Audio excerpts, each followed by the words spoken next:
စ်စွာတော့ပေးတတ်တယ်ရှင်ကျန်တဲ့လူရဲ့ချစ်ပေးတတ်တယ်ပေါ့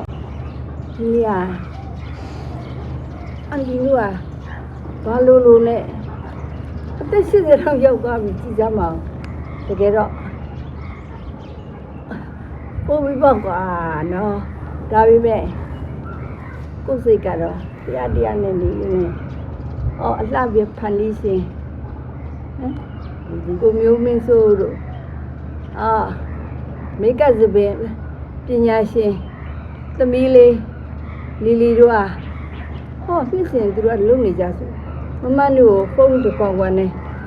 လုတ်ပြောင်လုတ်ပါဆိုပြီးတော့ပံပိုးကူညီလူမမတို့ကျမကြီးအောင်ဆောင်းနေတာပေါ့လေအသက်80ဆိုတော့အသက်80အရွယ်ရဲ့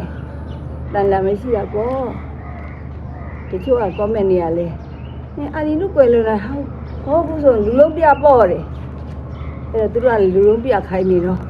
အာဒီလည်းလူလုံးပြတော့အားလုံးကျမကြပါစေနော် bye bye